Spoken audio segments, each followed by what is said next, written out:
printemps 2021, nos vélos de voyage sont prêts.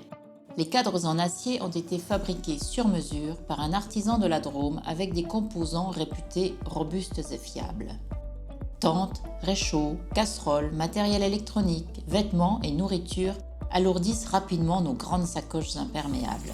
On s'entraîne dans la région pour tester le matériel et on est impatient de partir, mais le monde entier se réveille plus ou moins de cette pandémie qui a fermé tant de frontières. Notre projet initial de pédaler vers les pays d'Europe du Nord est modifié, car la Norvège est encore interdite d'accès. C'est parti. Mi-juin, nous partons de la maison direction les Vosges et décidons de mettre le cap plein Est.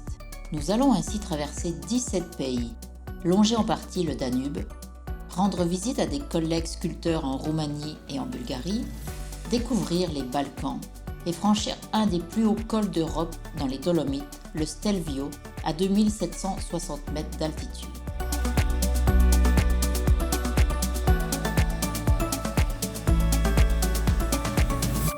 Nous, c'est Mireille la Vosgienne. et Michel le Québécois. Et on vous embarque sur nos porte-bagages pour vous faire découvrir nos aventures à deux roues. Cette boucle européenne va nous ouvrir grand les yeux sur le concept même du voyage à vélo. Imaginez, dormir sous la tente était une première pour Michel, tout comme passer des centaines d'heures sur une selle pour moi. Et c'est une révélation.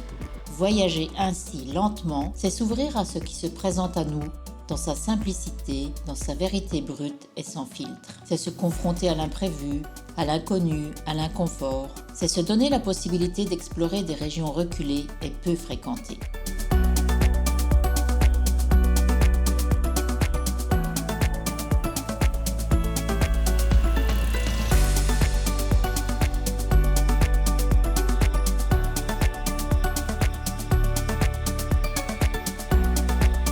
Les rencontres spontanées et parfois insolites, l'hospitalité, les visites et échanges culturels ont enrichi notre premier voyage bien au-delà de tout ce que nous aurions pu imaginer.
Découvrir les traces encore très vives de la guerre de Bosnie-Herzégovine, qui a conduit à l'éclatement de la Yougoslavie, nous a profondément marqués. L'impressionnant cimetière et le mémorial de Vukovar témoignent encore, malheureusement, de la cruauté humaine.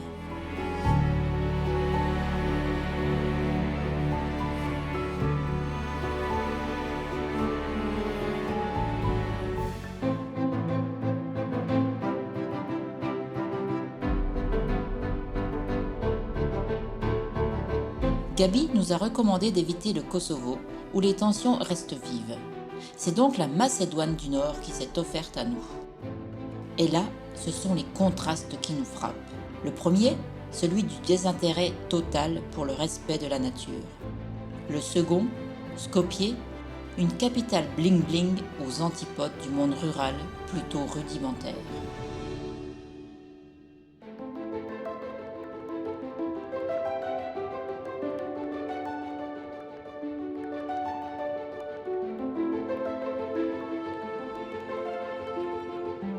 Au moment de partir, nous découvrons que cette capitale est la ville natale de Mère Teresa. Puis le lac Ohrid, l'un des plus anciens au monde, a marqué un tournant dans notre voyage. À partir de là, notre aventure prenait le chemin du retour. Son immensité, sa sérénité et son histoire nous ont captivés. Un véritable coup de cœur. Nous avons également traversé des moments de défi, de chaleur intense, de stress et de problèmes techniques.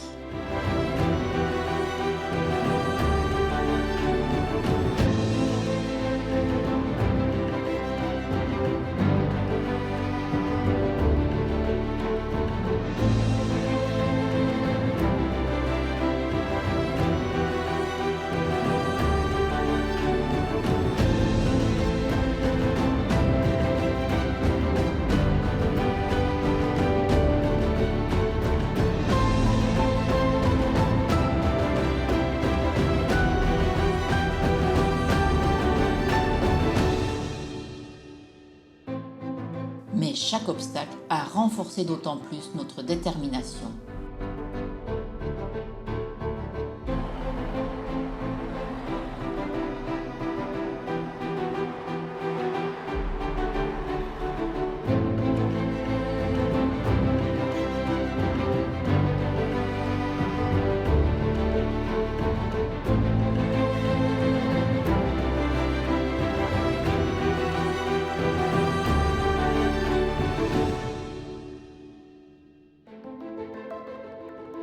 Et les efforts consentis ont été largement récompensés par de belles et étonnantes découvertes.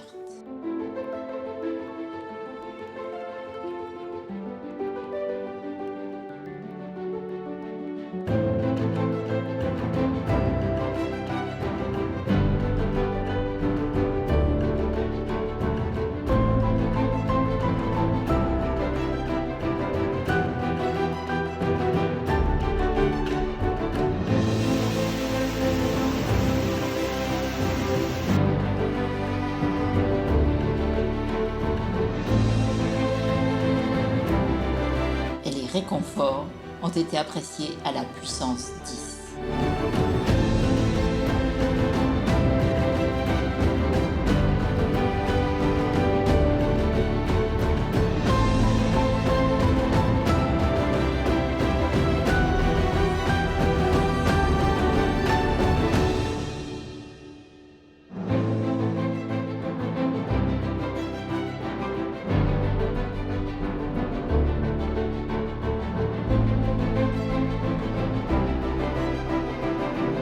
Notre complémentarité habituelle se confirme aussi dans cette aventure. Il ne faut pas seulement être un couple, mais surtout de bons coéquipiers. Et l'adage africain, si vous voulez aller vite, allez-y seul. Si vous voulez aller loin, allez-y ensemble, n'a jamais été aussi vrai. Fort de cette première aventure, nous repartons l'été suivant avec notre plan initial qui était d'atteindre le Cap Nord. Cette boucle, au départ d'Oslo, nous permet de découvrir ces 3 pays scandinaves très contrastés et de franchir la ligne invisible du cercle polaire arctique.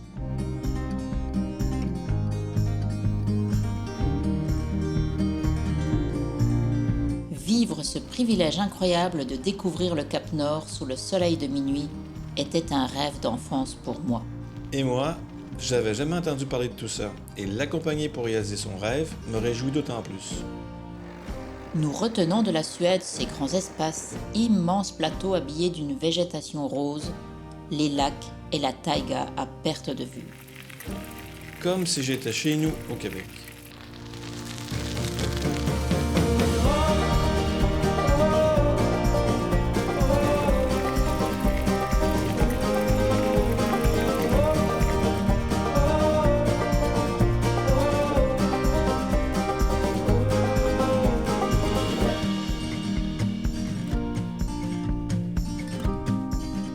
Le travail du bois est très présent dans le quotidien, que ce soit dans la gestion des forêts ou dans l'art de le transformer.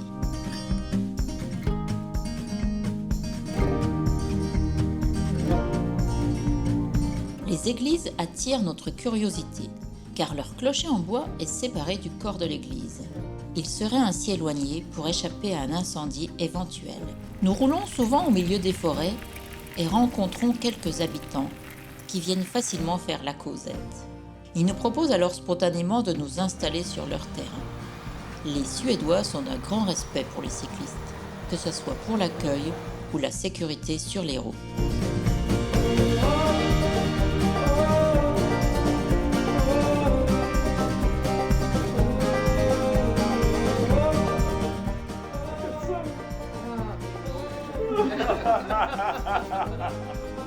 Les routes asphaltées se sont rapidement transformées en chemins de gravier.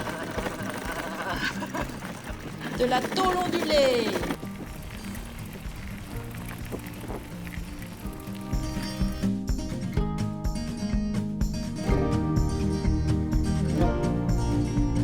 Nous dormons sur le parcours mythique de la Vasalopette, qui est la plus populaire et la plus ancienne course longue distance de ski de fond, avant de rejoindre la mer Baltique, que nous longeons jusqu'à son extrémité nord.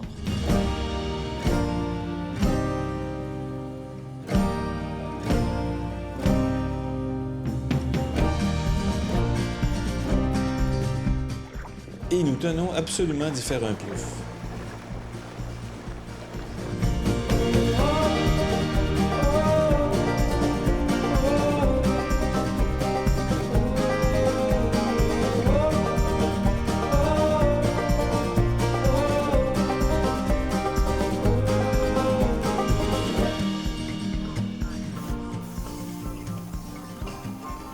La passion des Suédois pour les vieilles voitures américaines saute aux yeux.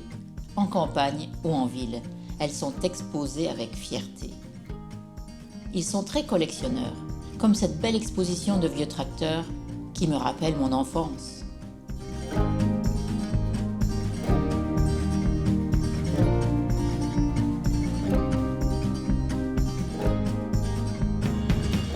Une amie nous a recommandé de rencontrer un couple de Français installés en Suède. Ils vivent là entourés de leur élevage de chiens de traîneau, des samoyèdes. Nous passons 2 jours merveilleux en compagnie de ces grosses peluches, si attachantes et quelque peu bruyantes.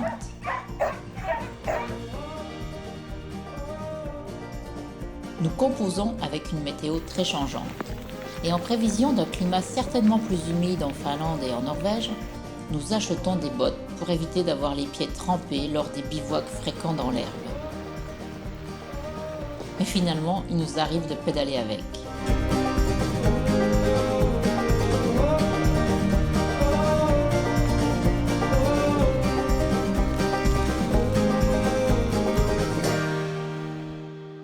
Puis la Finlande succède à la Suède. Et peu après la ville de Rovaniemi, nous franchissons le cercle polaire arctique pour la première fois de notre vie. Comme de grands enfants, nous allons rencontrer le Père Noël qui habite à Rovaniemi et qui est en pleine préparation des cadeaux en cette saison, vous vous en doutez bien.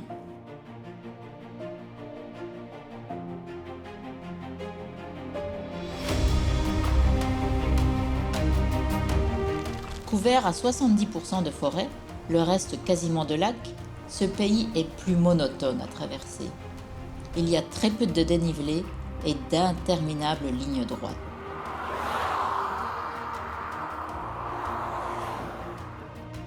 Ne soyez pas choqués par les images qui suivent. De temps en temps, s'arrêter dans un hôtel est indispensable pour prendre une bonne douche et faire la lessive. Et voilà donc à quoi ressemble une chambre de cyclo-voyageur, et là particulièrement après 2 jours de pluie incessante. De la Finlande, on se souvient davantage des moustiques qui nous attaquent lors des bivouacs. La protection intégrale, filet de tête, vêtements en Gore-Tex et bottes nous sauvent de cet enfer piquant. On s'arrête parfois dans des shelters qui sont des abris en bois ouverts à tous. C'est le paradis des campements, car on y trouve un coin pour s'asseoir et y faire du feu, une toilette sèche et une poubelle. Nous commençons à rencontrer quelques animaux sauvages et les premiers rennes en liberté nous apportent d'agréables divertissements. Mais la plupart des rennes sont des animaux domestiques, notamment ici dans cette région de Laponie. Les énormes troupeaux d'élevage sont lâchés dans la nature et s'éparpillent pour trouver leur nourriture. C'est en pédalant sur ces routes que nous rencontrons Paolo, un cyclo-voyageur italien, parti de Venise depuis le printemps pour rejoindre le Cap Nord. Tout en partageant un délicieux ragoût de renne dans un rare restaurant du nord de la Finlande, nous choisissons de pédaler ensemble jusqu'à notre objectif commun, le Cap Nord. Mais sans le savoir, nous allons former un trio qui partagera des milliers de kilomètres ensemble. Une fois arrivé en Norvège, le relief devient plus accidenté et les paysages sont somptueux. Des montagnes enneigées apparaissent au loin. Puis on découvre la mer de Barents et la longeons pendant plusieurs jours.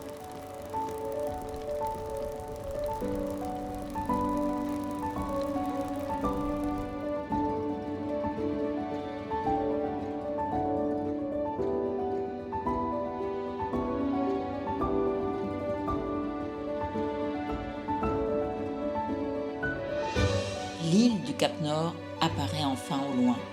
Pour l'atteindre, il faut pédaler dans ce tunnel effroyable de 7 km qui descend à plus de 210 mètres sous le niveau de la mer. On descend à 9% de pente pendant 3,5 km pour remonter d'autant l'autre moitié, dans une température glaciale et humide et avec le bruit monstrueux de la ventilation. Et nous ne sommes pas au bout de nos peines, car la météo se dégrade et il reste plusieurs longues ascensions. Heureusement, le brouillard se dissipe.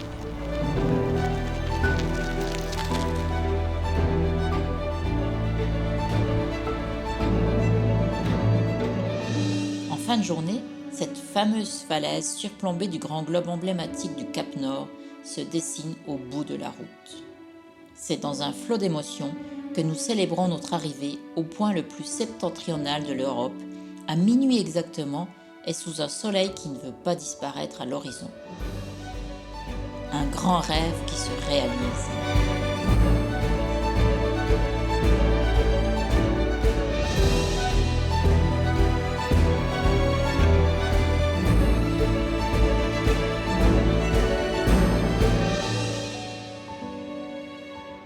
Il est quelle heure, Mimi? 1 heure. Tu vas aller faire dodo, hein? Oui. Grosse journée. Pour quitter cette île, on évite de reprendre la même route et surtout le tunnel. Comme la plupart des autres cyclistes, nous voici donc embarqués dans un ferry qui nous conduit sur la côte ouest de la Norvège. La côte norvégienne se découpe en fjords innombrables. Et bien qu'on semble être au niveau de la mer la plupart du temps, on ne cesse de monter et descendre dans ce relief escarpé.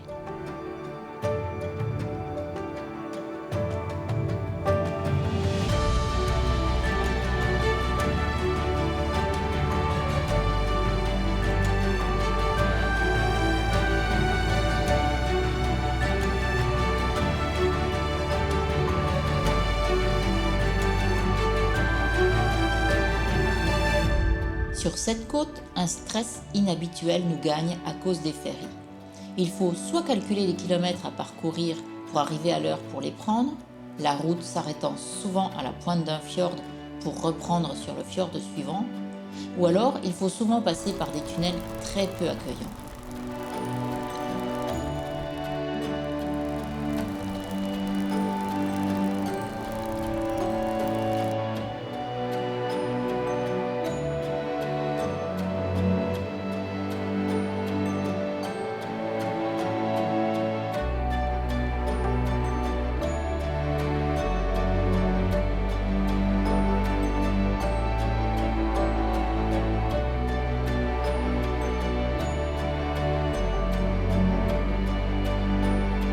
Ce relief montagneux nous surprend.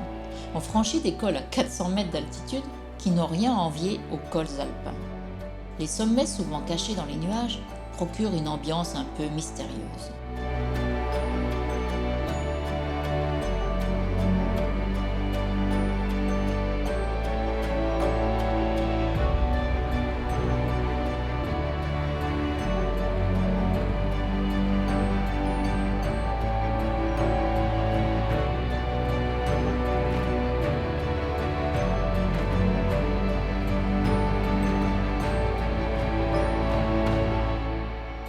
Tromsø est une ville-étape pour en apprendre davantage sur le peuple sami. Leur territoire, qui est la Laponie, s'étend sur 4 pays, et ils sont les habitants ancestraux de ces contrées polaires. Malgré une histoire marquée par la discrimination, les Samis ont obtenu des droits politiques et culturels. Aujourd'hui, ce peuple dynamique, qui conjugue modernité et tradition, continue à défendre son identité face aux industries menaçant leurs terres.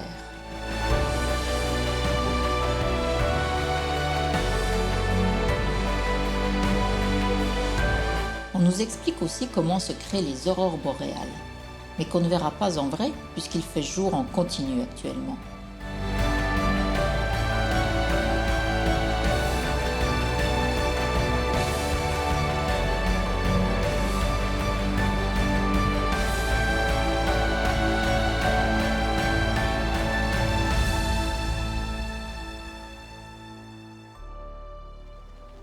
Nous découvrons ensuite les îles Lofoten, un paradis sur Terre.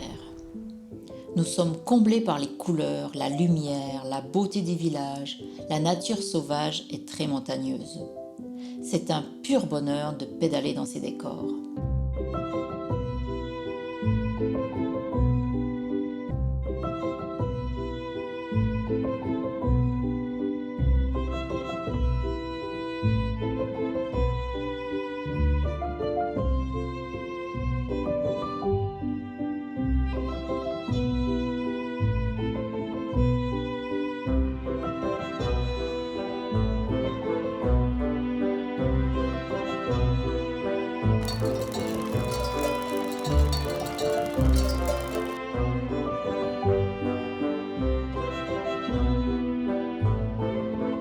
Nous pédalons d'île en île par des ponts incroyables, qui ressemblent parfois à des rampes de lancement.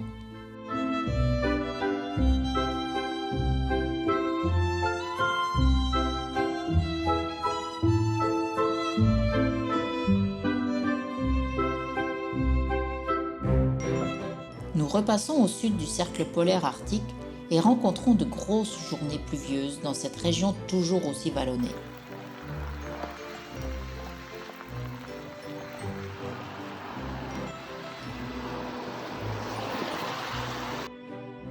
L'accueil chaleureux dans les campings nous permet de vite oublier ces désagréments et de sécher.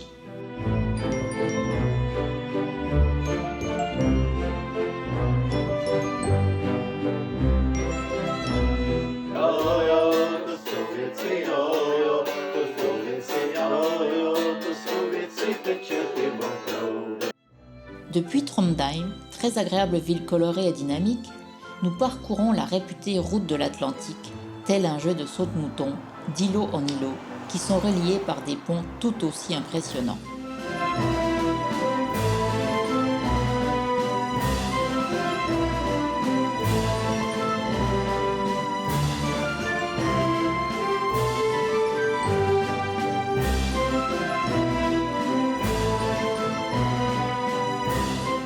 Nous ne manquons pas de monter la magique route des trolls, avec ses lacets étourdissants et son panorama sublime.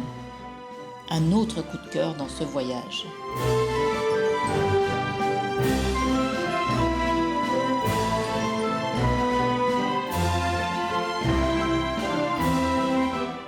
Les trolls, on en a vu d'ailleurs beaucoup le long des routes, de jolies sculptures qui nous font sourire.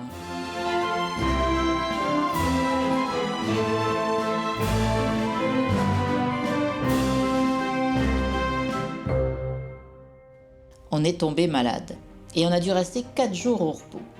Mais quelle aubaine, car c'est au meilleur endroit possible.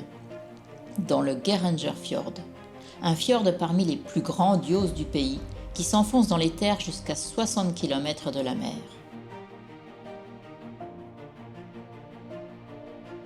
On prend à nouveau l'Hurtigruten, ce gros taxi maritime norvégien. Ces navires assurent un service régulier entre 34 ports de la côte atlantique du pays depuis plus d'un siècle. C'est très pratique pour nous cyclistes. Pas besoin de démonter les vélos ni les bagages. Et pour les liaisons de nuit, pas besoin de prendre de cabine car les banquettes sont tout à fait confortables.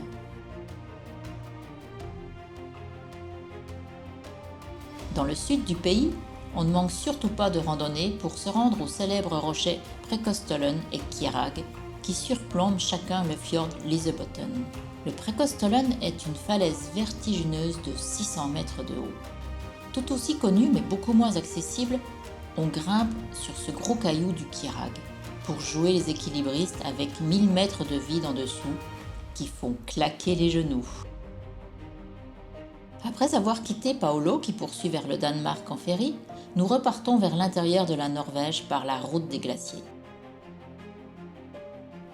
On découvre ces maisons typiques aux toits en herbe qui s'intègrent parfaitement dans le paysage. Ces toitures permettent de tempérer une habitation en climatisant l'été et en isolant l'hiver. Plus on prend de l'altitude, plus on en prend plein les yeux.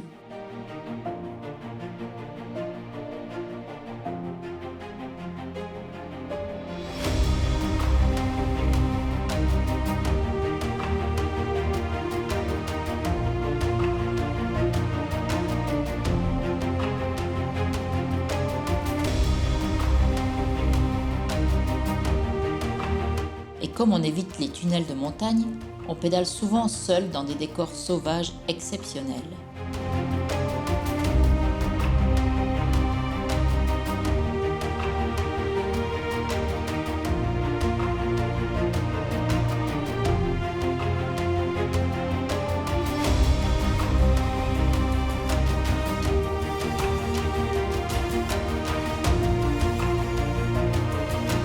Notre route passe ensuite par l'Homme avec son église en bois de toute beauté. Puis Lillehammer, ville olympique en 1994. Ça y est, la boucle est bouclée une fois revenu à Oslo, après 77 jours de voyage et 5500 km de vélo. Cette capitale regorge de parcs artistiques et musées passionnants.